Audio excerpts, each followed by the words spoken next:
হঠাৎ নাক দিয়ে রক্ত ঝরতে শুরু করলে সবাই ভয় পায়, কিন্তু জানেন কি, বেশিরভাগ ক্ষেত্রেই এটি বিপজ্জনক নয়, বরং খুব সাধারণ একটা কারণেই হয়।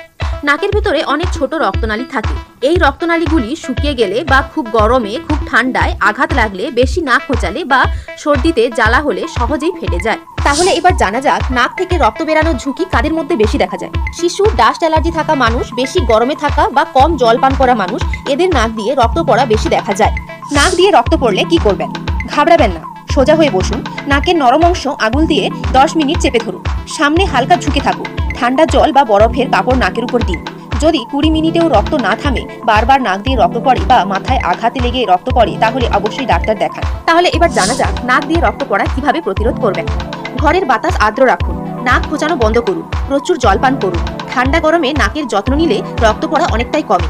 স্বাস্থ্য জ্ঞান থাকলেই ভয় কমে। ভিডিওটি ভালো লাগলে লাইক দিন, শেয়ার করুন, সাবস্ক্রাইব করুন। ভালো থাকুন, সুস্থ থাকুন।